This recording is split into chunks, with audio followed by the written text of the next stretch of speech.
The following is a presentation of the Belly Up Sports Media Network.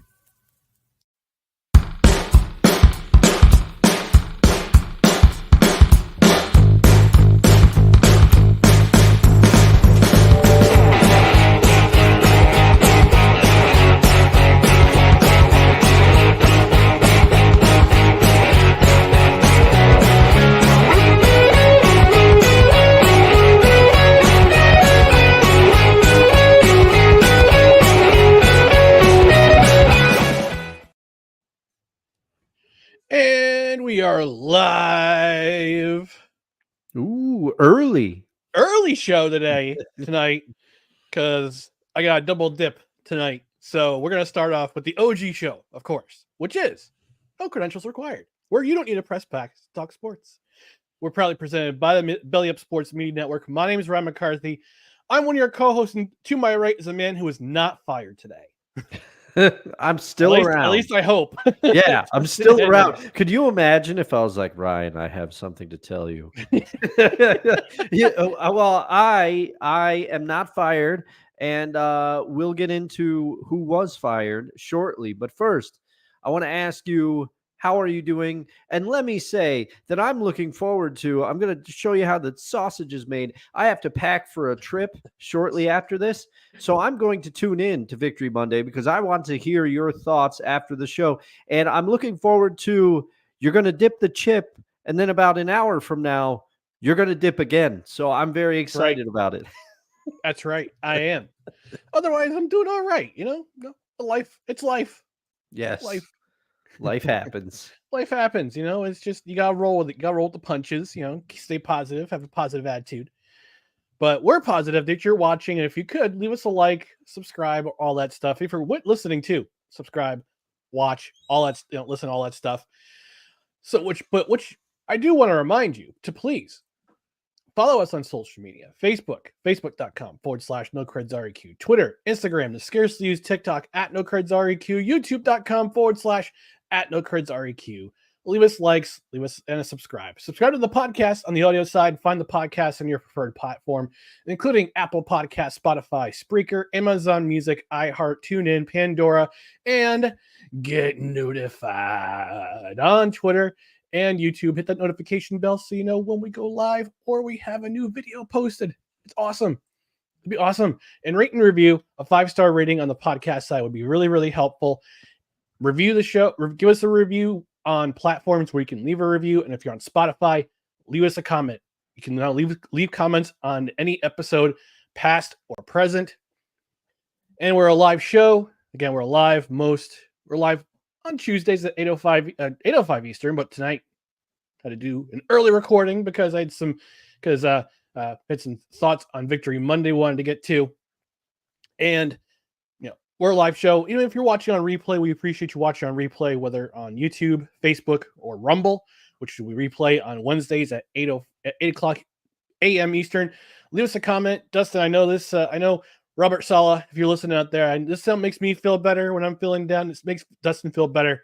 You'll feel better when you hear that sound. Yeah. All right. There we go.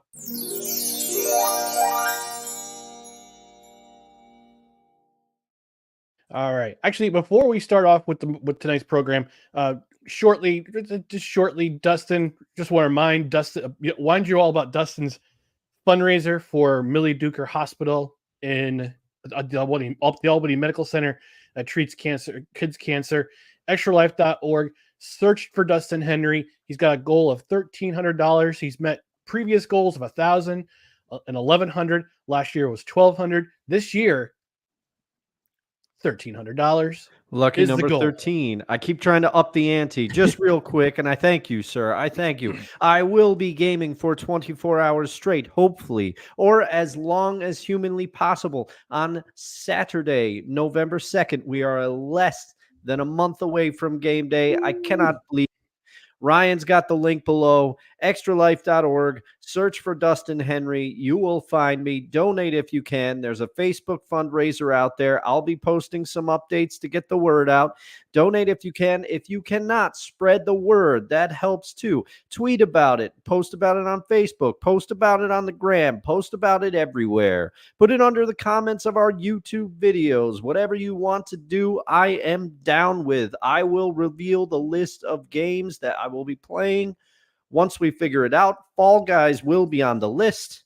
Yes. People are going to stop by when and if they can. Ryan will be there at some point. Maybe we'll do a live impromptu podcast episode. And Go.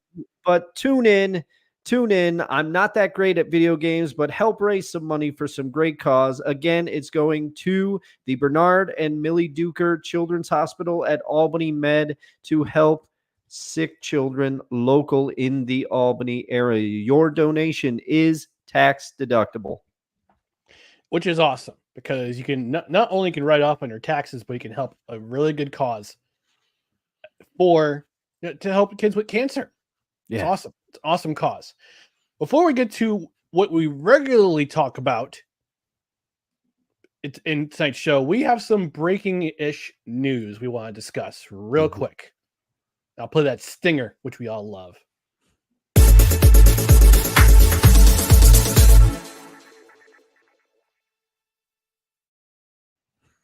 Oh, sorry. Unsproken sweet Johns. I thought you were voguing. Could be either or. I mean, that's what Mike Myers did. Touch my monkey. Breaking-ish news. If you're living under a rock or you haven't heard already, the New York Jets fired Robert Saleh, head coach Robert Saleh, this morning. The news came across this morning. I'll go into more detail about it on Not Victory Monday, which is at 8:45. My co-host Dan and I, my regular co-host for that, Dan and I, will discuss it more, what led to his firing, why this is important, how this will implicate the rest of the season. So my initial thought, it needed to be done. It needed to be done. This is very unusual of the Woody Johnson regime in that he's now fired a coach in season. He never does that. He's never done that. Even in 2020, when Adam Gase, God bless him, or not, coach. We know he's watching. His eyes are open, Ryan. His eyes are wide open. He's like, who? When he coached the squad, we were begging for Robert Johnson, actually it was Chris Johnson, because Woody was serving as an ambassador to the UK under the Trump administration at the time. So Chris Johnson was serving in that role. We were begging them to fire Gase and just to do something, but also we were in the middle of the Trevor Lawrence sweepstakes, which we didn't win. But this is very unusual in the Johnson regime to fire a coach in season. Now, Jeff Ulbrich, the defensive coordinator, he has been brought in as interim head coach. There were rumors of Nathaniel Hackett reportedly being let go. He has remained with the team, unfortunately, but we'll talk about play calling duties and all that stuff in Victory Monday. But my initial reaction was that it was shocking. It was shocking because I was watching the Jake Asman show. I think he did a 6-hour live stream this morning going into this afternoon. He's streaming again to react to the firing. So yeah. And I sent him a $10 super chat to get himself Chipotle. He's doing God's work. He's doing God's work. But I just watch listening, and all of a sudden I see the chat just light up. Saleh fired, breaking news, Saleh fired. And I had to go to Twitter to confirm it because that's where I get most of my news. And I just see the first thing I see is Adam Schefter, breaking news, Jets fire Robert Saleh. And I'm like, oh boy. So, yeah, Monday night's going to be an interesting game. And I have to wonder if there's deeper issues in that locker room, which is why Saleh was let go.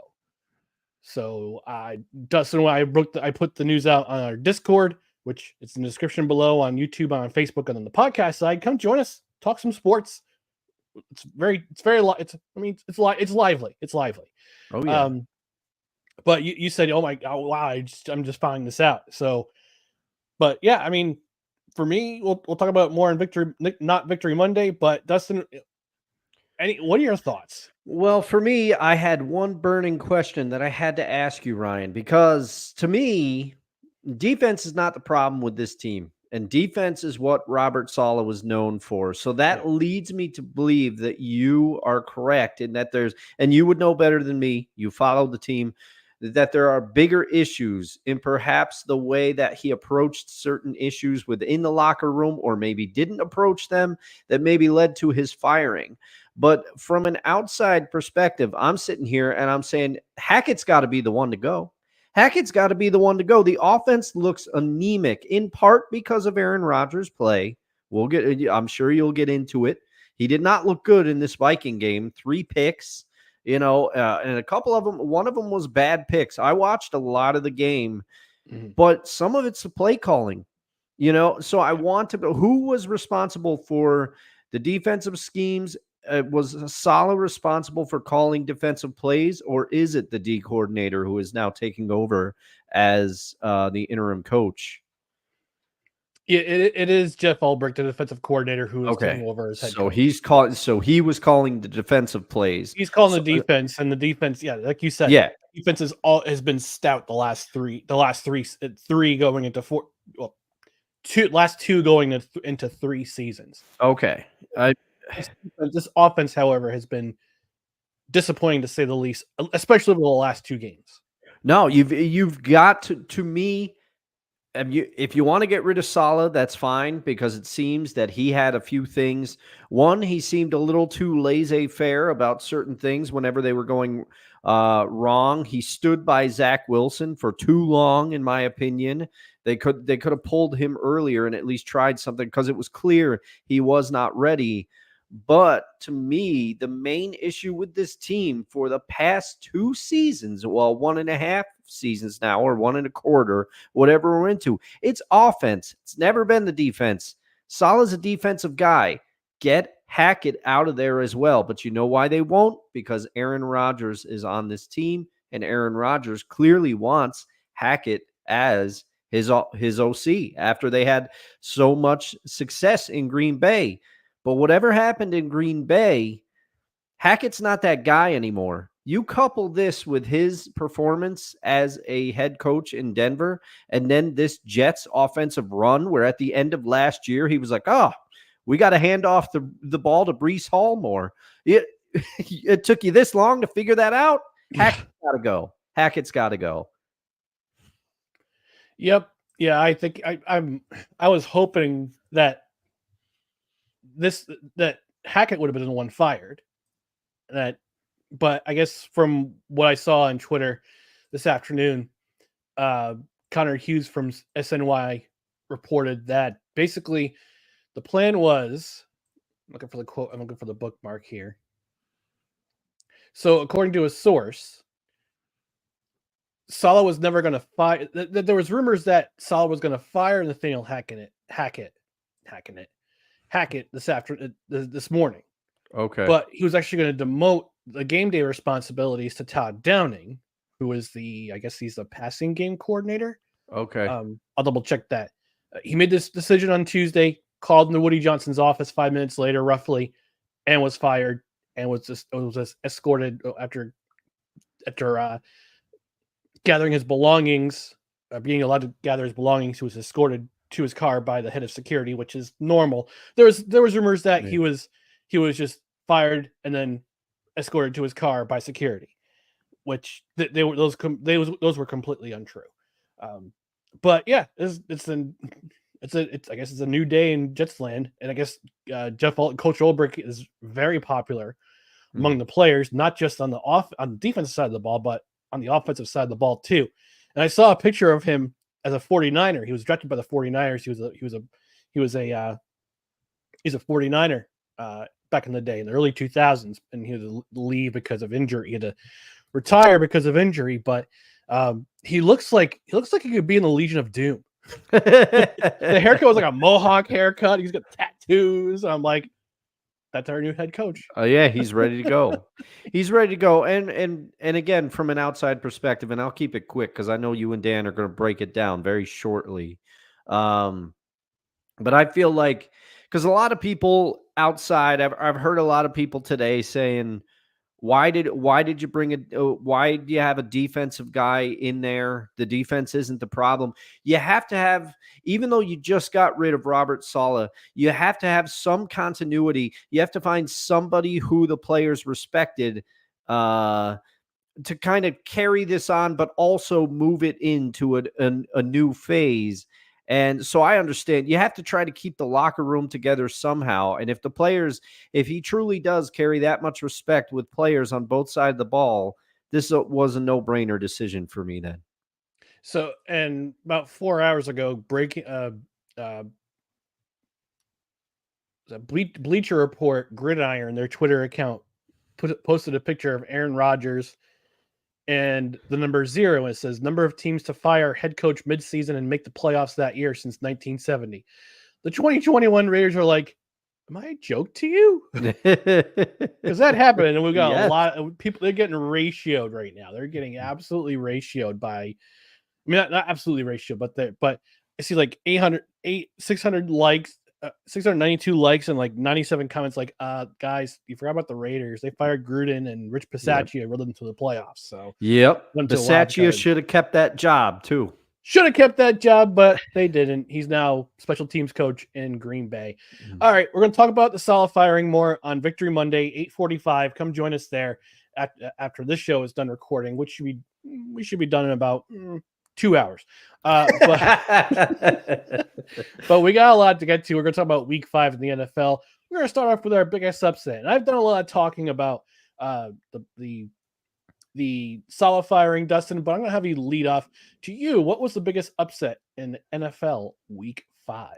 Well, there's one game that I'm sure many of you are expecting me to pick, and I almost picked it because I was incensed. Ooh. And I was in a bad mood, but we're gonna talk about it later in the show. But the biggest upset to me was the Arizona Cardinals coming back on the San Francisco 49ers. I was shocked with this game because Kyler Murray opened up the scoring early with a huge QB run to open up scoring, and he put his hand up like 45 yards out. He knew he was gone. I wouldn't have done that, but hey, I'm not Kyler Murray, and he knew he had the Jets. Is it my internet or Dustin's internet go? Oh no. Everything looks fine on my end. Am I frozen? Not anymore. Okay. All right. Because things looked okay on my end, so we'll have to see here. We'll have to. So it might be me again. It might be, but we're hoping not. We're hoping whatever happened just happens and goes on by. They were just so excited to hear me talk about Kyler Murray running down the field to score early for the Cardinals. But then after that, the Cardinals, they kind of came back to earth a little bit, and the San Francisco 49ers jumped out to a lead. And cut to the fourth quarter, they were stopping James Conner. They were containing him. The Niners, it wasn't going to be pretty, but it looked like they were going to win this game. But Mason had a key fumble while he was running the ball. And that seemed to me to kind of be like the momentum swinger for the Cardinals, because then the Cardinals started battling back. You could tell something shifted.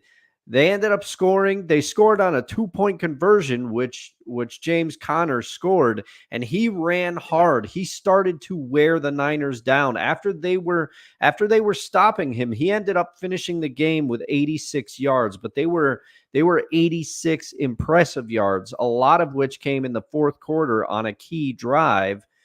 And then next thing you know, the Cardinals, who have a field goal kicker who was just signed to replace the injured Matt Prater, kicks the game-winning field goal, and because ultimately the Cardinal defense would come up clutch and pick off Brock Purdy as the Niners were trying to tie the game. So this, especially after the Cardinal offense started out with that explosive first drive, and then kind of were silenced.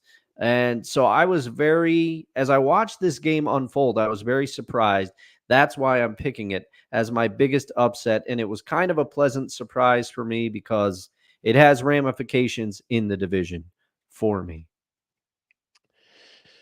My biggest upset, and I want to apologize ahead of time, Dustin. My biggest upset was the New York Football Giants beating the Seattle Seahawks at the whatever your field is called, Lumen Field. Yeah, Lumen Field now. Now dim field because the Yeah. mood was dim after that game. Yeah, there's no lumens. Yeah. Seattle was favored by 7.5 points. That was the spread coming into this game. And I think part of it was made bigger than it was because Malik Neighbors, Giants receiver Malik Neighbors, who's had an outstanding couple games with the Giants so far this year, he was ruled out because he did not pass concussion protocol. He suffered concussion last week in last Thursday's game. Love Thursday games. Against the Dallas Cowboys in that dreadful, dreadful game. And the Giants offense has been pretty dreadful. There's no bones about it. Giants offense has been absolutely dreadful this season. But I've asked myself, how are the Giants going to how are the Giants going to beat the Seahawks in this game? Well, it turns out Brian Dibble had a game plan. And that game plan was to run the dang ball. Run the dang ball for over 170 yards. And the Giants had possession for over 37 minutes in this game. 37 minutes. And we can't leave out Daniel Jones actually having a pretty decent game. 2 touchdown passes. Didn't have a turnover. Did he have a turnover? I don't think he did. But I can't remember. I do not recall. I don't think he did. That's why we have real-time research on this. Ooh, go. Wow. Mets are up 6 and they're skunking the Phillies right now. Good for them. I was watching some of it before the show. We are in sports nirvana. I was watching a little bit of the Kraken game, Ryan. Yeah. I was watching the Mets. We're talking football. What could be better? I know what could be better, but it's not safe for kids. It's not safe for work. No, but look at the box score. Yeah, Daniel Jones did not have an interception. They lost one fumble. That fumble was given up by Eric Gray. He lost a fumble, but Giants only had 1 turnover in this game. And they protected the ball. They protected the football. That was one of their biggest bugaboos on offense. Was not being able to score, not able to drive down the field and get some quality drives. They did it in this game. And this is what Brian Dable imagined when he became coach of this team. He controlled the clock, good drives, and in scoring, whether it be a field goal or touchdown. Touchdown is optimal. And then you see it was a 21-20. It was within 1. Seahawks are going for a game-winning field goal. And this game had everything too. This game had a long fumble recovery for a touchdown. That was in the first drive of the game. Mm-hmm. And we had like back-to-back 100+ yard defensive scores. We had that fumble recovery for a touchdown, and we had Patrick Surtain have a 100-yard pick 6 for a touchdown, like back-to-back. They watched it on Red Zone. It was a back-to-back play. But Seattle Seahawks going for a field goal to take the lead late. Giants block the field goal and they bring it back all the way for a touchdown. Game over. And the Giants, I got to give credit to their defense too. They sacked Geno Smith 7 times. 7 times. Look, this Giants team is what the Jets should be in that game.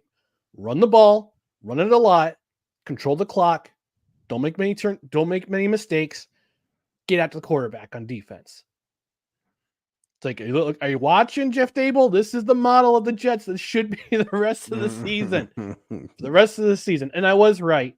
And I was right about that. The guy who's going to be calling plays is going to be is the passing game coordinator for the Jets. So I was right. Okay.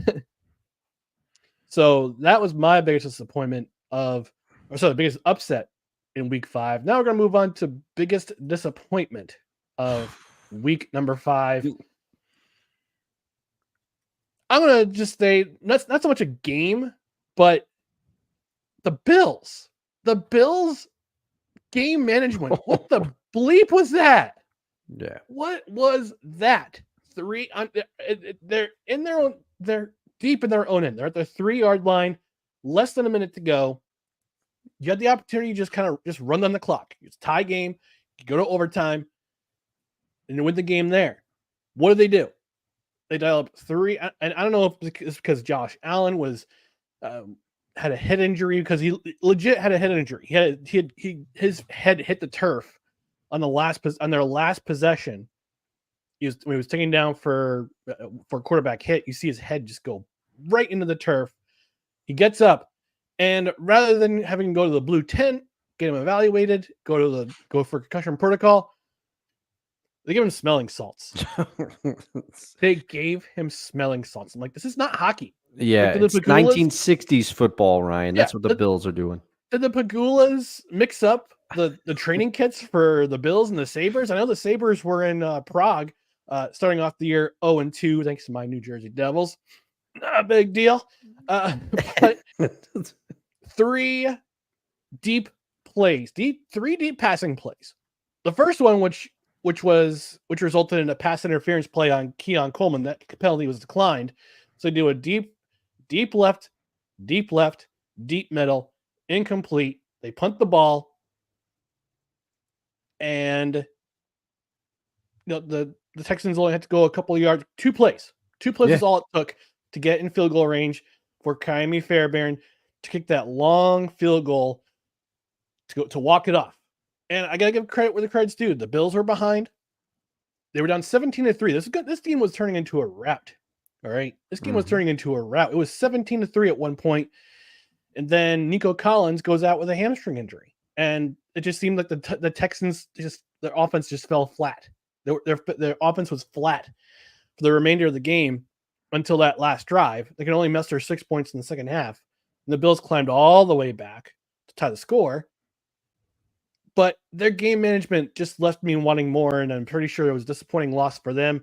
And I was watching on social media, like, is Sean McDermott on the hot seat now because of this? And it's like, no. But I had a caveat to that, because I said in July on Corner Booth Podcast, I said if the Bills miss the playoffs, I think John McDermott's job is in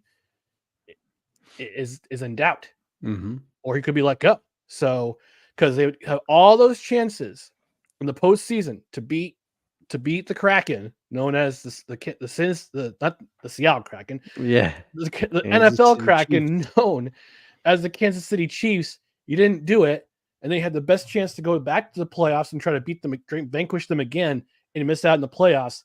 That usually spells doom for the head coach in charge. So that's my biggest disappointment. Their game management just shot themselves right in the crotch. Yeah, during that last series. Yeah, and I guess I'll just insert my thoughts for my biggest rant, because you hit the nail on the head, Ryan.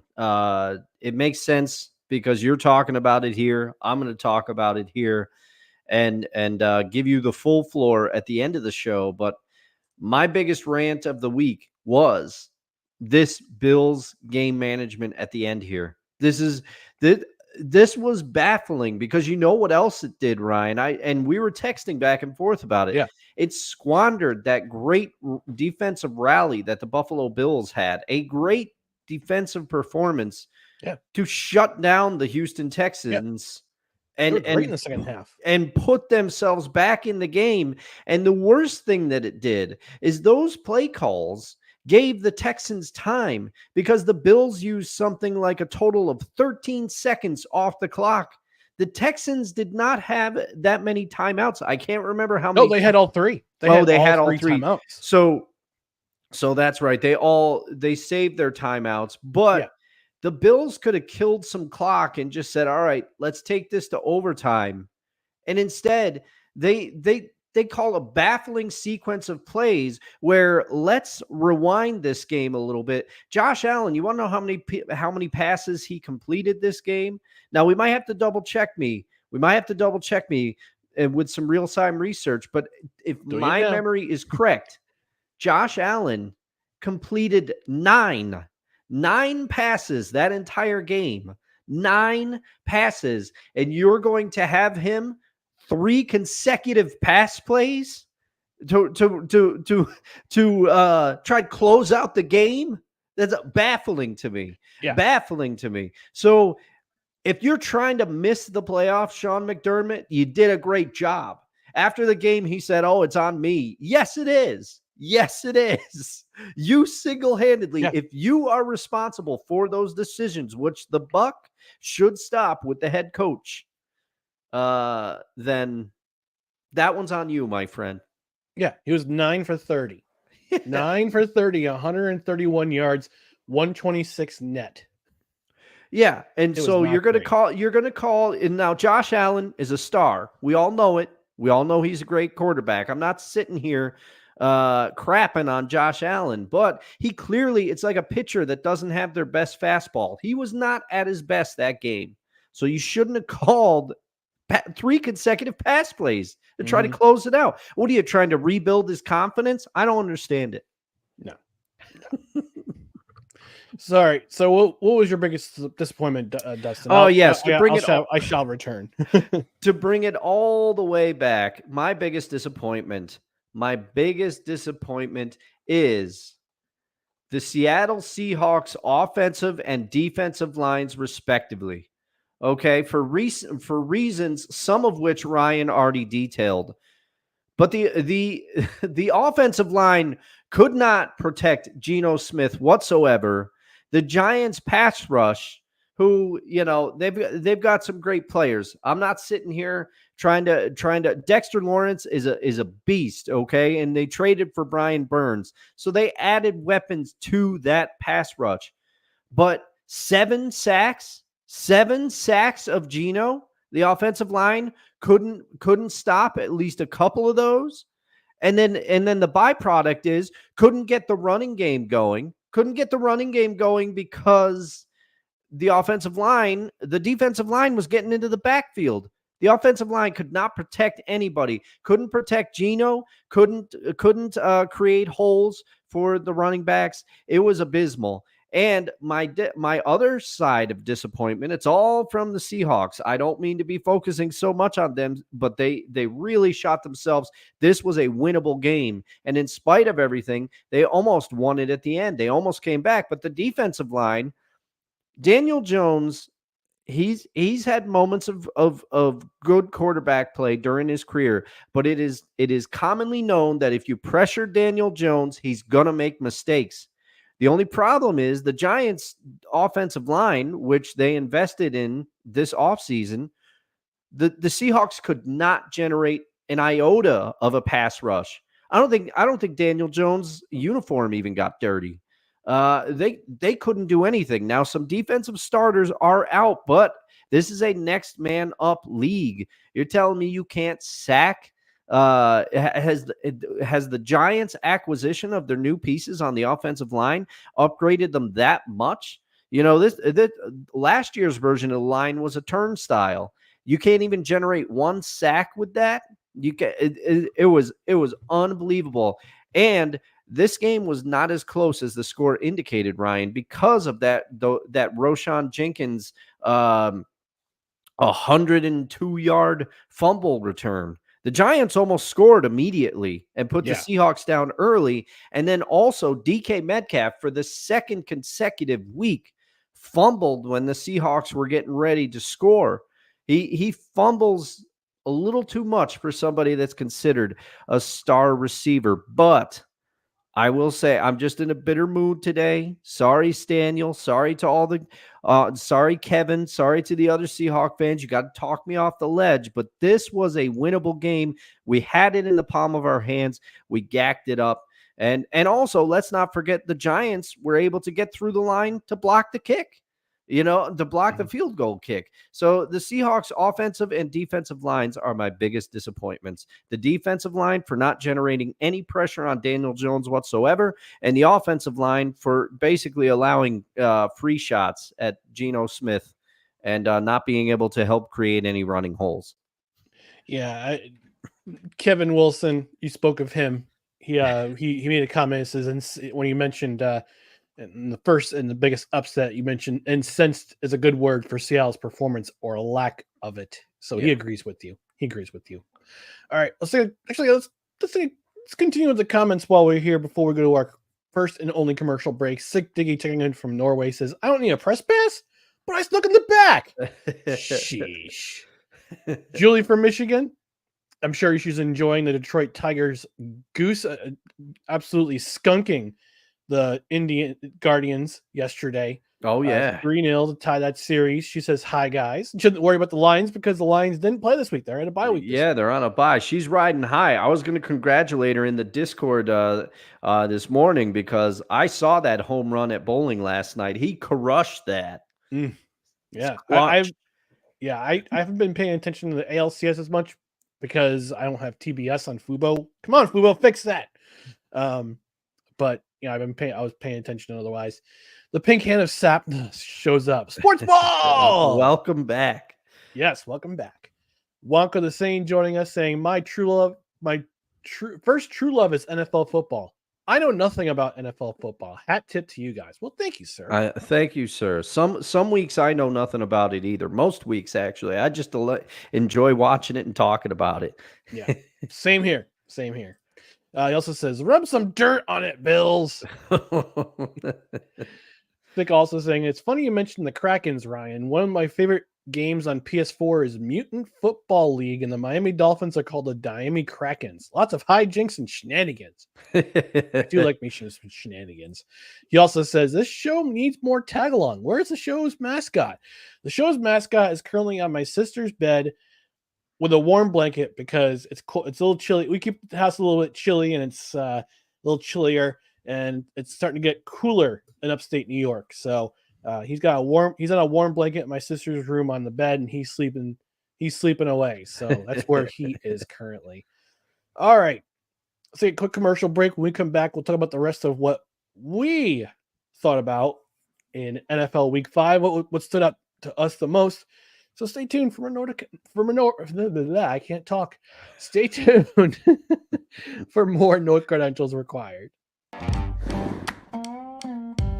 Righteous Felon Craft Jerky is the official jerky of Belly Up Sports. For over a decade, Righteous Felon Craft Jerky has led the American meat snack revolution by concocting delicious, adventurous, U.S.-sourced jerky recipes for uncompromising carnivores across the country.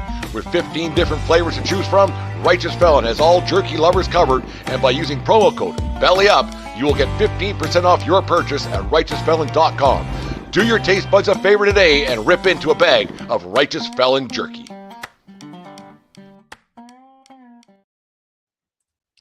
That's right, folks. Righteous Felon Craft Jerky, one of the premier sponsors at Belly Up Sports. Listen, we all like craft things.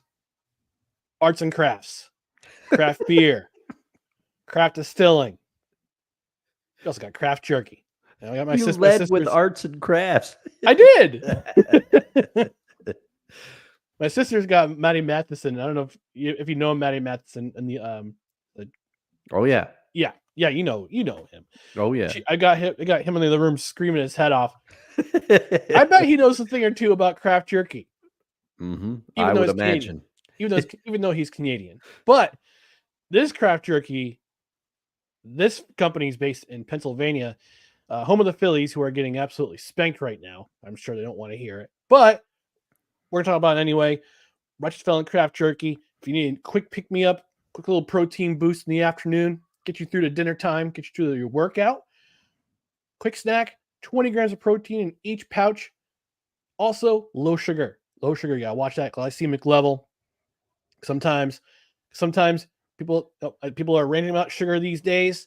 This is a low sugar snack. Not a whole lot of sugar, especially in some of the because it's craft jerky. It's dried jerky. So you can get yourself the OG craft jerky, get yourself some turkey jerky, get yourself some biltong, which is the air dried African jerky. And you can also get yourself some beef sticks, 100% beef, unlike those other beef sticks you see in the convenience stores, whose primary ingredient is pulverized chicken. Shame on you. Plus, I got other cool stuff like dog treats, homemade dog treats. So you have some for your puppers. Get yourself some really cool shirts too. Yeah, they also got other gear too. So go to righteousfelon.com. Use promo code BELLYUP at checkout. You get 15% off your order. But if you want even more savings, for every order, Righteous Felon says after every order of $50 or more, they kick in the shipping. So combine those, the free shipping and the promo code BELLYUP at checkout, get even more savings. RighteousFelon.com, promo code BELLYUP at checkout, get 15% off your order. And again, $50, every order of $50 or more, you get free shipping because Dustin and I both have had Righteous Felon. Oh, yeah. It gets the no credentials required seal of approval. There's bumpers. Maybe he wants some treats.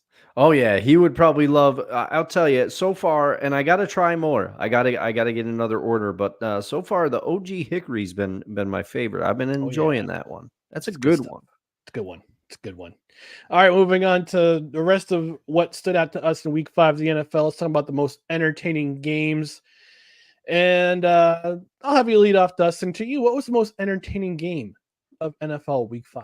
Well, I mean, there was a lot. It was a good week of football. Really entertaining week. I had Buffalo versus Houston ? And I'm writing down because this is my notes look like when I'm watching football, my notes look like the ramblings of an insane person in the black notebook here that I've got. But ultimately, I landed on Baltimore versus Cincinnati. Oh boy, this game had a lot of stuff. If I was to show somebody who had never watched football before, they're like, why do you like this game football so much? I would say, here, watch this. Because this game, first of all, both quarterbacks in this game look great. Lamar Jackson had 4 touchdowns, wasn't quite as accurate with his passes, but he did not throw a single pick. He had 4 touchdowns. Joe Burrow had 5 touchdowns. He did throw a pick. It was the only turnover of the game, and it turned out it would be a key one.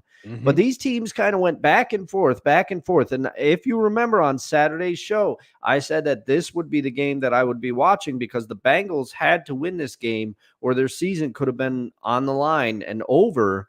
Because this interdivisional matchup had especially with the Bengals coming in with the record they had. And I thought they were going to pull this one out because this is a game where both defenses got key stops when they needed to. It wasn't a game where either defense looked exceptionally great because it was a high scoring affair relatively, but both defenses got key stops when they needed to. Even Cincinnati even got a safety on Baltimore to increase their lead at one point. And Cincinnati led by 10 in the fourth quarter. I'm thinking, oh man, this they might pull this one out. But the Ravens had other ideas. The Ravens were able to score, and then Cincy went and kicked a field goal, if I remember, to go up by 3.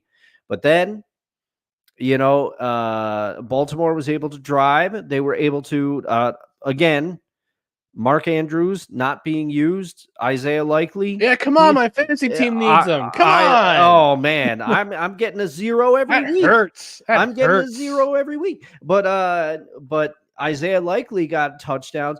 This game was just it was a prize fight. I know I use that too much probably. It's cliche, but it was these two teams going back and forth, and then the Ravens were able to tie the game up.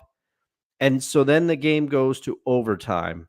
And this is where it gets really crazy because the Ravens win the toss. And they can't score. The Bengals defense gets a key stop. So then it goes to next score. Not only a key stop, they turn the ball over. They forced a fumble. Yes. They had that fumble. My notes are so scribbly. I can't even make them out. And so they get this fumble. Cincinnati gets the ball. Cincinnati's driving, and they set up what is going to be a game-winning field goal. There's just one problem. Kicker misses the field goal. And then the Bengals, who had been containing Derrick Henry pretty well. He scored early in this game. He scored, I think it was the first touchdown of the game. He scored on it. Yep. But they had contained him pretty well but then the wheels fell off because in overtime, Derrick Henry busted out his longest run of the day. He rumbled 51 yards to put the Ravens in position to kick a game-winning field goal. And Justin Tucker, when the game is on the line, his boot's one of the ones you want. He kicked it. Ravens win. Game over. Walk-off field goal. But to add to the madness on my end, as they're lining up for the field goal, red zone, game goes black. I did not see the end. So this game had it all. It was really fun. It was my favorite game to watch of this week, even though there were a lot of good ones. We've already talked about some of them. But Ryan, what was your most entertaining game? So one thing about that field goal that Evan McPherson missed, the holder dropped the ball. That's right. I forgot about that. He had to adjust and adjusted too late while Evan McPherson was getting ready to kick. Yes. And it hooked like my golf shot. No, I do. I forgot about that. I remember seeing it on the replay because at first I thought he just shanked it. But then you saw the holder, who I believe the holder was Cincinnati's punter, if I remember correctly. Yeah. Mm-hmm. Man, what a game. What a game. What a game. We had plenty of great games this week. So my most entertaining game, and I have to issue an apology. Said this on Sunday on my Twitter account because I had actually posted a little bit of I had posted a clip from Saturday's pre-recorded show, that I would do unspeakably bad things to myself to avoid watching the game between the Colts and the Jaguars. And I have to issue an apology to both the Colts and the Jaguars. I should have gone with the Dolphins and Patriots as my self-hatred game of the week because that game was execrable. That's the game you don't want to show aliens when they come down to Earth and they say, "Why do you like the game of NFL football?" That's not a game you want to show them. This is one of the games you want to show them, though. Mm-hmm. Mm-hmm. Second half, particularly the fourth quarter, incredible. Trevor Lawrence, Joe Flacco going back and forth in a quarterback duel. Tank Bigsby with a long touchdown run. Oh yeah. Which I didn't see coming. But that took the lead. That gave that back and forth game. There were 41 combined points in the fourth quarter. The Colts scored 24. The Jaguars scored 17. The Jaguars scored, though, when they needed to, get that game-winning field goal, and then Flacco gets sacked in the final play of the game.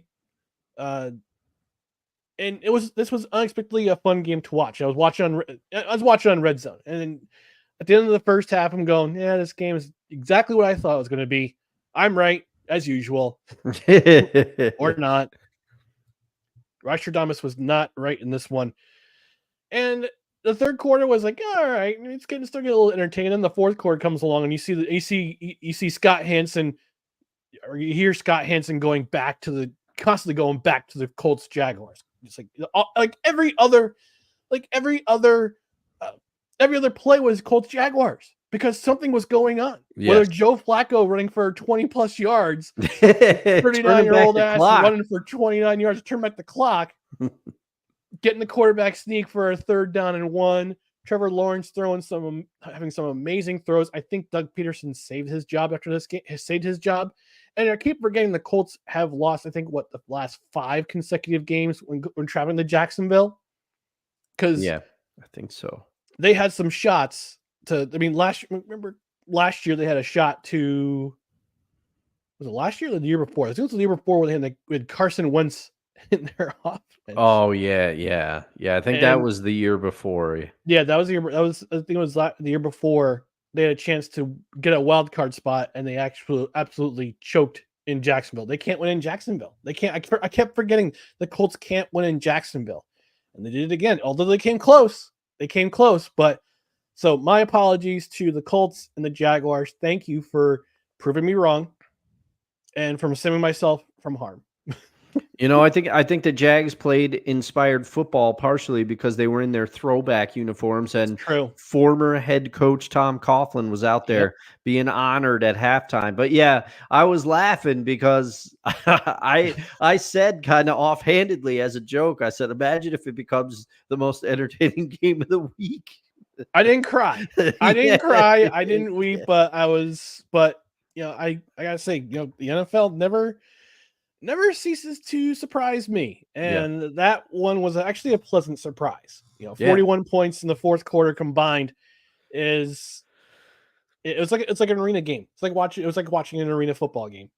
But yeah, this game was entertaining. And honorable mention to the Cardinals and 49ers, because there seemed to be a twist in every single series that there was between Kyler Murray with the touchdown run and the 49ers having another double-digit lead, surrendering another. I believe they surrendered another double-digit lead. Yes, it was a 10-point lead at least. There we go, another double-digit point lead surrendered by the 49ers, which is super uncharacteristic for a Kyle Shanahan team.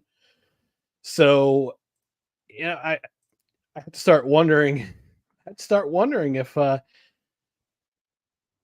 they're up 23. They were up 23-10 after the second quarter, and they didn't score again the rest of the game. Mm-hmm.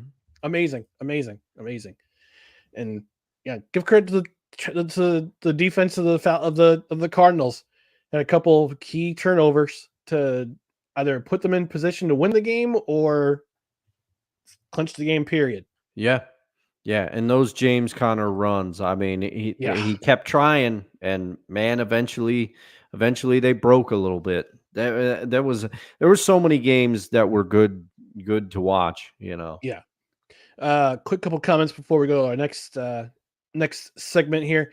Wonka the saying, "Big Jerky has you. The youth need more sawdust in their diet." Hey, sawdust has seed oils and high fructose corn syrup, which I've been told are evil.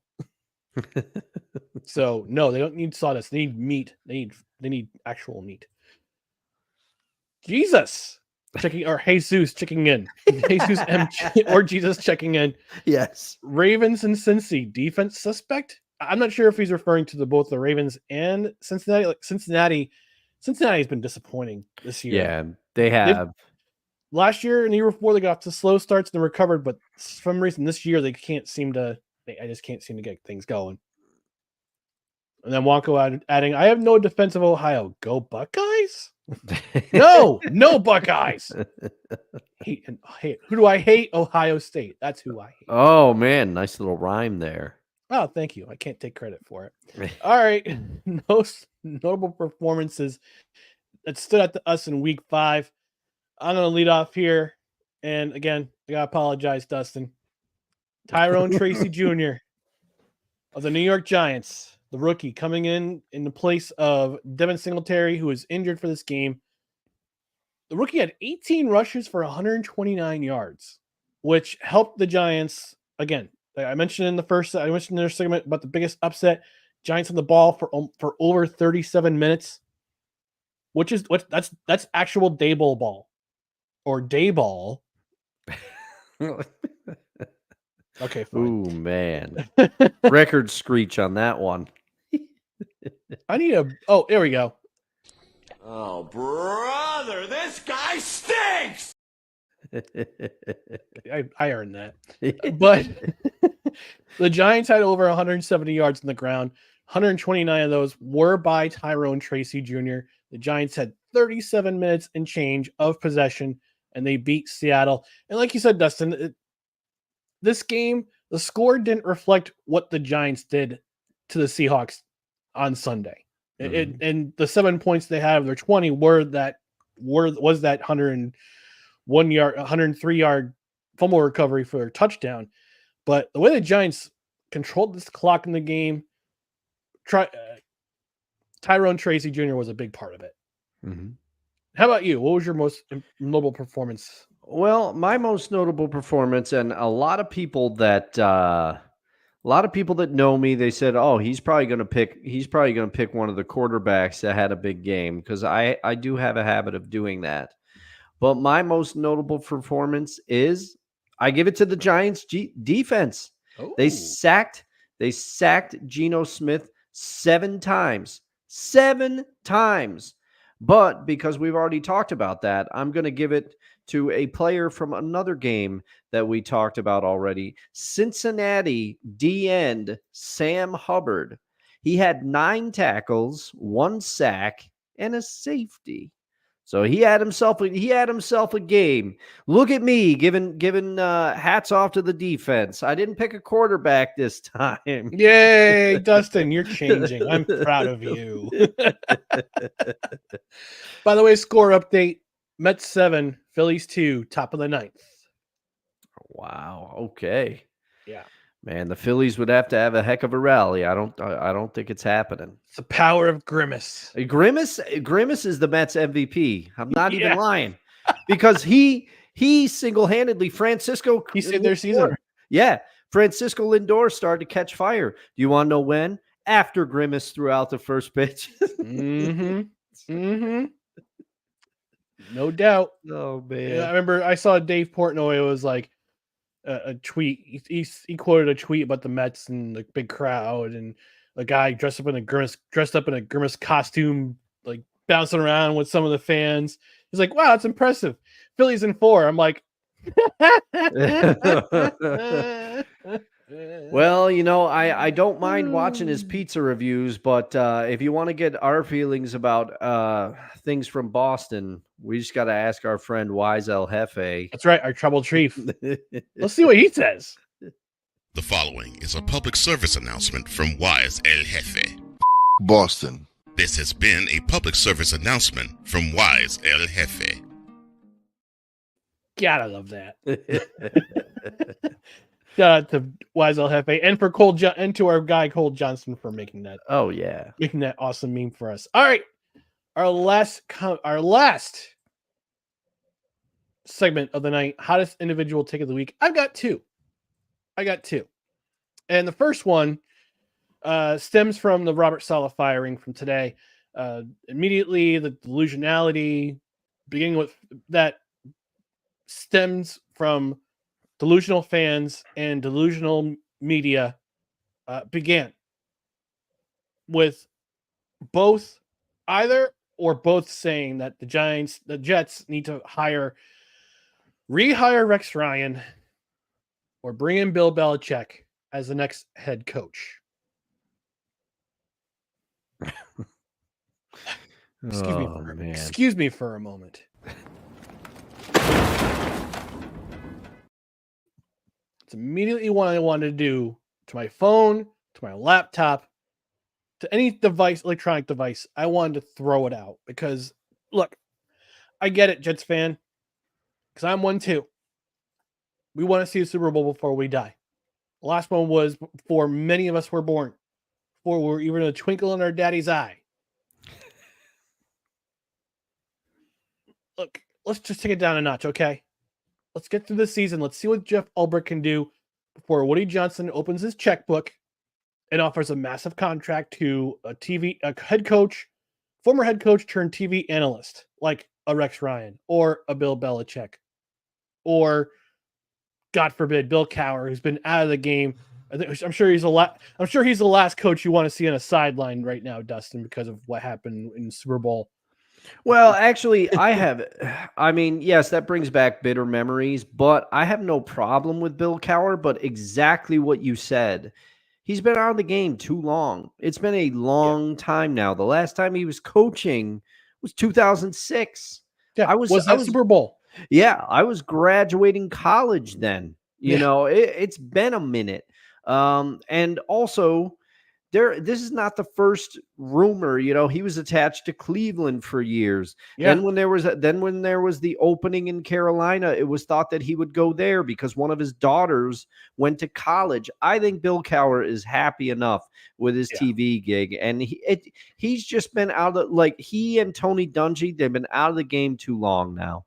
Mm-hmm. Yeah, and Bill Cowher, I think, also famously said that coaching almost killed him. Yeah. The stress killed him. So let me ask Bishop Bullwinkle, Should the Jets bring in Rex Ryan, Bill Belichick, or some other TV analyst, head coach, former head coach turned TV analyst to coach the Jets for the rest of the season? Whoa! Hell no.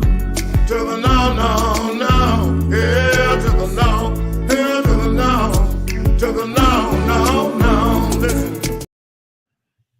Now, Thank you, Bishop Bullwinkle. I have to ask, Ryan, it's unplanned because Belichick, he's going to be mentioned when any opening comes up, right? If this goes sideways, which I hope for your sake it does not, but would that mean that they would possibly get rid of Joe Douglas as well? Yeah. Because then I could see a path where Belichick would want to come in because we all know he wants control. Mm-hmm. And I don't know enough about Woody Johnson to be, would he be the type of owner that would give someone like Belichick full control? But this is all hypothetical. And I think people need to pump the brakes, but Bill Belichick is going to be the natural answer for any opening that comes up. That's what's going to happen. And I will say this about Bill Belichick. Would I want him as a head coach as the Jets? Yes. But don't forget, he hates Woody Johnson's guts. All these years later, he still hates Woody Johnson. That's why he tried to stick to the Jets every single time as a Patriots head coach. Every single time. But hey, we're the ones who give it. Hey, the Jets are the ones who give Bill Belichick a goodbye present and a big fat juicy L on the final day of the 2023 season. So that would be full circle right there. I don't see it happening. Yeah. But that's why I say let's see what happens. If they miss the playoffs this year, okay, let go of the coaching staff. Let go of Joe Douglas. Let's make some calls, see what happens. If Woody Johnson and Bill Belichick can make amends, awesome. Bring him in. Let him see what he can do for for 5 seasons. But this cycle of self-defeat and this cycle of the just absolute delusionality, it just needs to end. Come back to reality. Come back to reality, guys. Come on.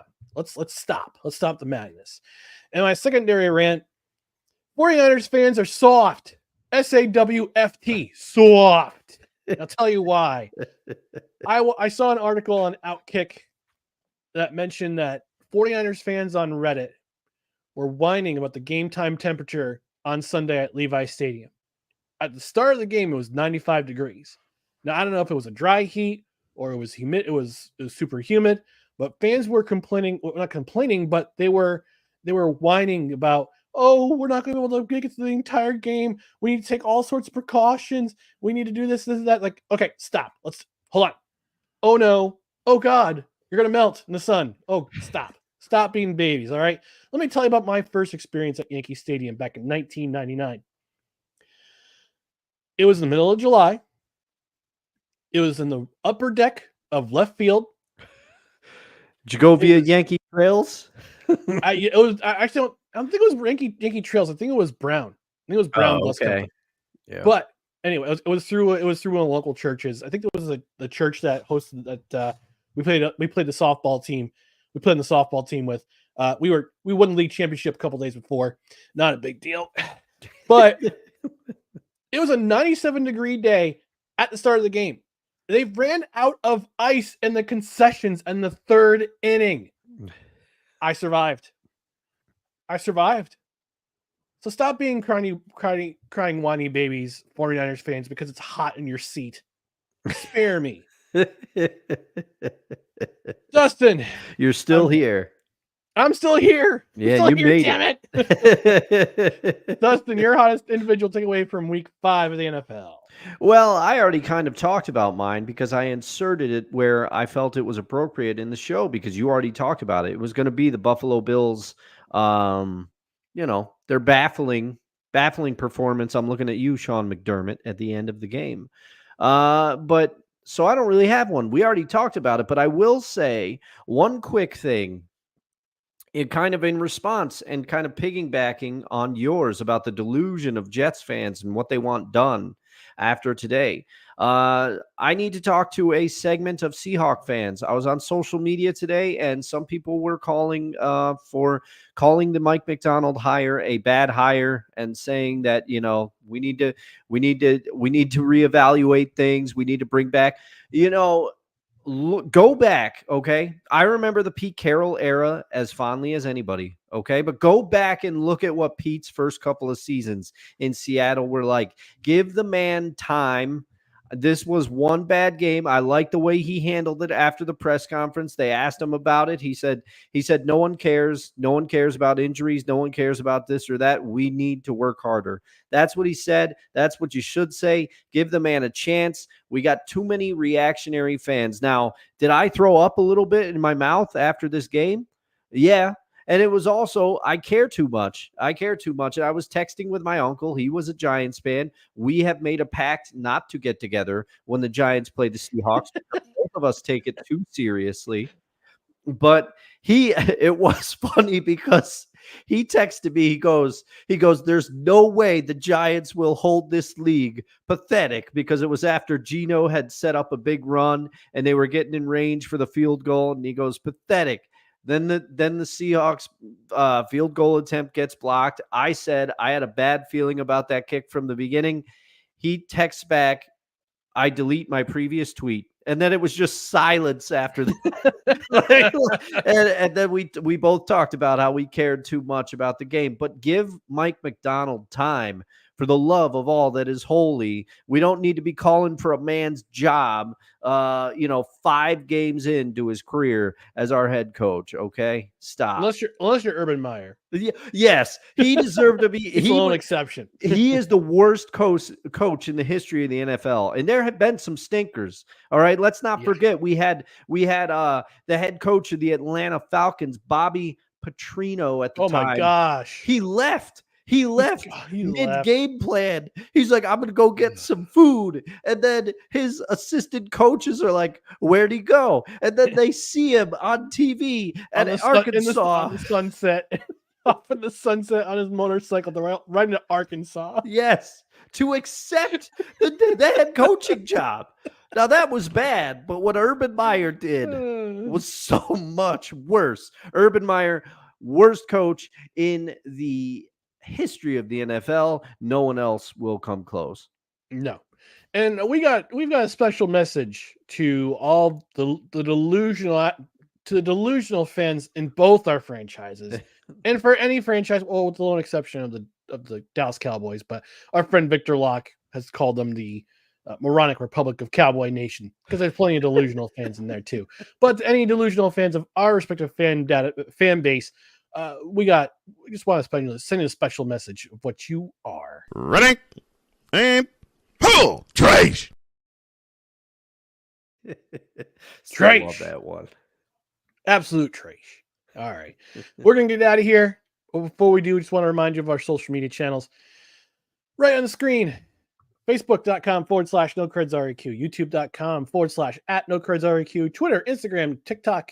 Scarcely use TikTok @NoCredsREQ. And on the podcast side, you can subscribe on Apple Podcasts, Spotify, Spreaker, Amazon Music, TuneIn, iHeart, Pandora, and don't forget to get notified on Twitter and YouTube.